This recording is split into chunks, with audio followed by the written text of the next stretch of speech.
আপনারা দেখছেন আদর্শ তিতুমির পত্রিকার সঙ্গে রয়েছে আমি ধৃতরাষ্ট্র। আজকে আপনাদেরকে আমরা দেখাবো যে দেখুন মানুষের লড়াইতে মানুষের কিভাবে জয় হয়। অনেকেই তো বলেন, আপনারা দেখছিলেন যে পিছনের প্রায় কয়েক বছর ধরে আমরা লড়াই করছিলাম। New town, Gaurangnagar, Shah market, যেখানে একটা ছোট্ট আবাসনের মতন কিছু পরিবার থাকে, সেখানে রাধেশ্যাম গেস্ট হাউস খুলে নাম করে সেখানে ছোট ছোট বাচ্চা মেয়েদের দিয়ে দেহ ব্যবসার কাজ করানো হচ্ছিল। দেখুন, আমরা আগে আপনাদেরকে বলেছি যে এই ধরনের যারা দেহ ব্যবসা বাচ্চা মেয়েদের কাজে লাগায় তাদেরকে আমরা মনে করি আমাদের দেশ এবং জাতির শত্রু। আমরা কিন্তু কোনো কিছু না তাকিয়ে আমরা এই গৌরাঙ্গনগর নিউ টাউনের মানুষের পাশে দাঁড়িয়ে গিয়েছিলাম। আর যিনি এই ব্যবসাটা চালাতেন তিনি এলাকার বিশাল প্রভাবশালী হিমাংশু পাল, নিজেকে ডাক্তার বলে বলেন, চোখের ডাক্তার। আপনারা দেখেছেন যে আমরা দিনের পর দিন সেই খবর করে গেছি আমাদের উপর কিভাবে নির্যাতন করা হয়েছে। এইসব যারা দুষ্ট চক্র চালায় তাদের হাতে অঢেল টাকা থাকে, কালো টাকা। একটা বাচ্চা মেয়েকে দিয়ে দেহ ব্যবসা করিয়ে 5,000 টাকা নিয়ে সেই বাচ্চা মেয়েটাকে 500 টাকা পেমেন্ট করা হচ্ছে, 4,500 টাকা ওখানে তাদেরই লাভ। এই রকম যদি রোজ 100 খানা হয় তাহলে বুঝতে পারছেন 4.5 লক্ষ টাকা একদিনে রোজগার। স্বাভাবিকভাবেই সাধারণ মানুষ যখন সেখানে প্রতিবাদ করতে গেছে তাদের নামে বিভিন্ন মিথ্যা কেস দিয়ে কেসটাকে ধামাচাপা দিয়ে দিচ্ছিল। আমরা খবর পাওয়ার পরে আসরে নেমে পড়ল আমাদের ক্রাইম রিপোর্টার সুরেন্দ্র কুমার সিং, এবং সেখানে গিয়ে আমরা হানা দিলাম। হানা দেওয়ার পরে আমরা সেখানে গিয়ে দেখলাম যে হ্যাঁ, এই ধরনের ব্যবসা চলে। আমরা এখানে একটা অভিনন্দন জানাতে চাই, নিউ টাউন থানার তৎকালীন আইসি সনত বাবু ছিলেন, ওনাকে একটা অভিনন্দন জানাতে চাই। কারণ উনি আমাদের এই খবর দেখার পরে সেখানে পুলিশ মাসিক মাসোয়ারা নিত, এটা ঠিক, কিন্তু তবুও সেদিনকে নাগরিকের চাপে এবং আমাদের খবরের চাপে, আর তৎকালীন সময় ডিসিডিডি ছিলেন ওখানকার, তাদের চাপে সেখানে কিন্তু গেস্ট হাউসটা এসে গেস্ট হাউসের মালিককে দিয়ে লিখিয়ে নেয়। মালিকের সেই বক্তব্যটা আপনাদের আরেকবার আমরা শোনাচ্ছি। ওই সময় তিনি নিজে মুখেই স্বীকার করেছিলেন যে হ্যাঁ, আমি এইটা করি, আর করব না, পাড়ার মধ্যে আর করব না। তারপরে উনি গিয়ে কী করলেন, আমাদের নামে প্রথমে নিউ টাউন থানায় 2খানা কেস করলেন। 2টো কেসেই পুলিশ মিথ্যা বলে চার্জশিট এফআরটি দিয়ে আমাদের মামলা থেকে খালাস করে দিলেন। এরপর এই হিমাংশু পাল এতটা ধুরন্ধর, তিনি গিয়ে কলকাতা হাইকোর্টে রিট পিটিশন করলেন যে আমাকে গেস্ট হাউস চালাতে দিচ্ছে না এবং আমার গেস্ট হাউস সম্পর্কে এরা অপপ্রচার করছে। সেই মামলাও পুলিশের রিপোর্ট পাওয়ার পরে তৎকালীন সময় খারিজ করে দিল কলকাতা হাইকোর্ট থেকে। এবার এই হিমাংশু পাল তিনি কি করলেন, তিনি নিজে চলে গেলেন পর্দার আড়ালে। তার স্ত্রী রমা পাল, আমাদের বলতে খুব খারাপ লাগছে যে ঘরের মেয়েদের কখনো এই ধরনের দেহ ব্যবসার কাজে বা এই ধরনের দেহ ব্যবসার পরিচালনা করার কাজে ব্যবহার করা উচিত নয়। কারণ আমরা ওই রমা পালকে কয়েকবার সেখানে গিয়ে দেখেছি, উনি কিন্তু খুব শান্ত প্রকৃতির মহিলা, এটা আমরা দেখেছি। ওখানে অন্য মহিলাদের রাখতেন এই হিমাংশু পাল।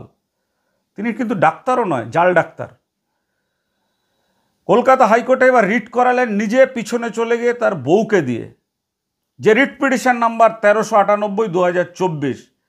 সেই রিট পিটিশনে গত 18/3/2025 সেই মামলাটার নিষ্পত্তি হয়েছে কলকাতা হাইকোর্টে, এবং কলকাতা হাইকোর্টের জাস্টিস তীর্থঙ্কর ঘোষ তিনি রায় দিয়েছেন যে ভারতের সংবিধানের 226 অনুচ্ছেদের অধীনে এই আদালতের ক্ষমতা প্রয়োগ করে কোনো হস্তক্ষেপ করা যাবে না। মানে ওই যে দেহ ব্যবসার কাজ বা এই যে আমরা প্রচার করছি এগুলো বন্ধের জন্য অ্যাপিল করেছিলেন। আপনাদের আগে একটা বলেছি, এদের হাতে প্রচুর টাকা থাকে। দেখুন, হাইকোর্টে যখন মামলা হয় সেই মামলা লড়তে গেলে এই দুষ্ট চক্রের বিরুদ্ধে। আমাদের তো হাতে তো পয়সা নেই।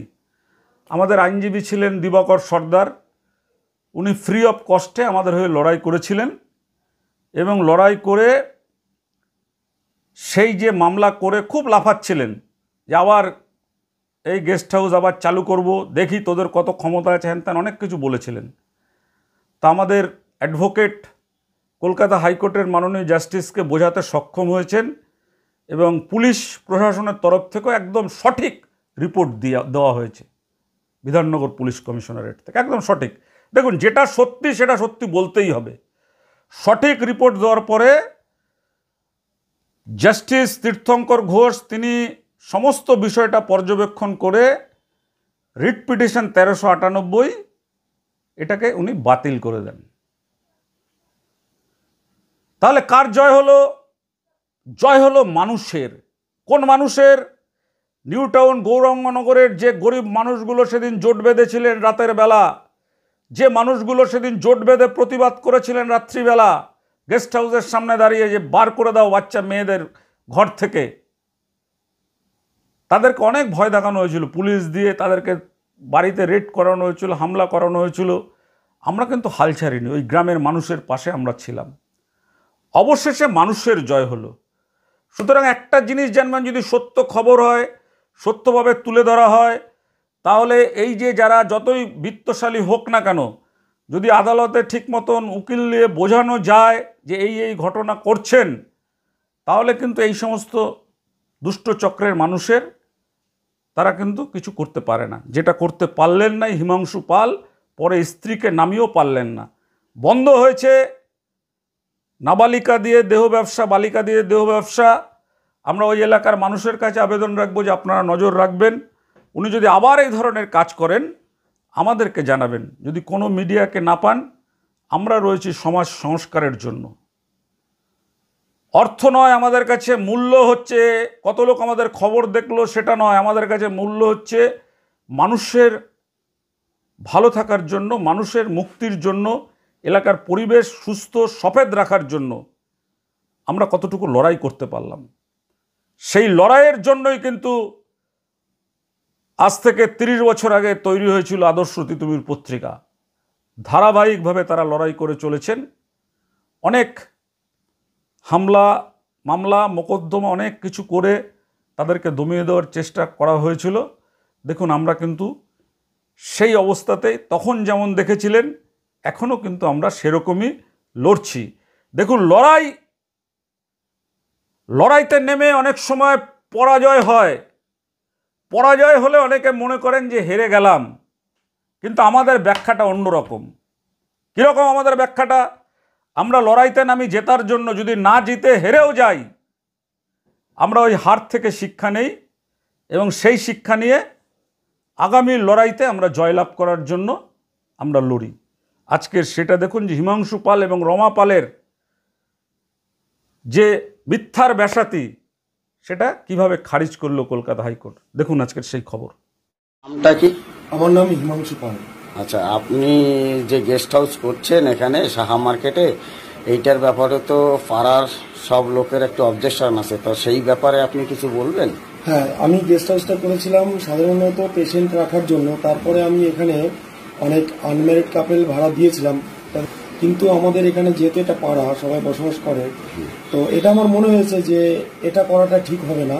তো সেই কারণের জন্য আমি এখন এটা চিন্তাভাবনাটা চেঞ্জ করছি যে যেহেতু অনেক ফ্যামিলি বসবাস করে, তো সেই হিসাবে গেস্ট হাউসটা যেমনভাবে চালানো উচিত আমি এবার থেকে এখন সেভাবেই চালাবো আপনাদের মত অনুসারে।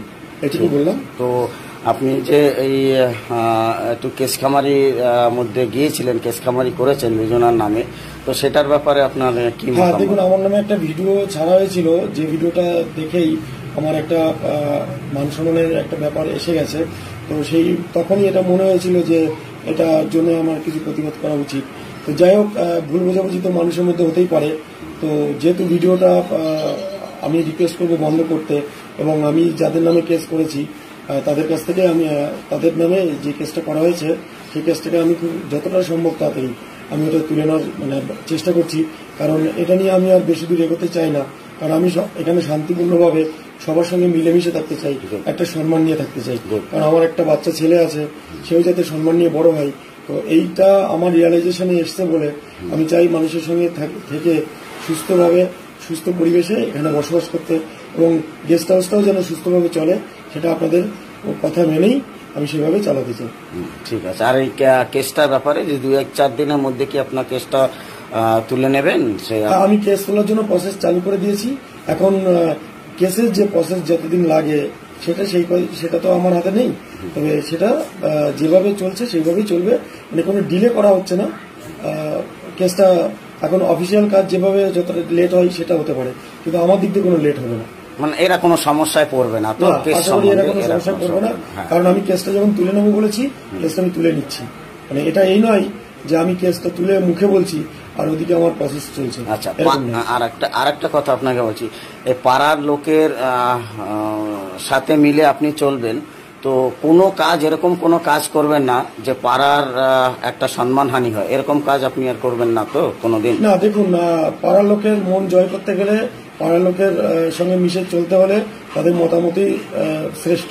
তার কারণ আমি এখানে নিজের মতন যদি কোনো কাজ করি, সেটা যদি তারা অগ্রাহ্য করে, তাহলে তাদের সঙ্গে আমি মিশতে পারবো না। তো আমার জীবনে টার্গেট থাকবে এটাই যে তাদের সঙ্গে মিলেমিশে কিভাবে আমি চলতে পারি। তো সেক্ষেত্রে আমাকে সেভাবেই পদক্ষেপ নিয়ে এগোতে হবে, যাতে আমি তাদের সঙ্গে মিলেমিশে চলতে পারি। ঠিক আছে ডাক্তারবাবু।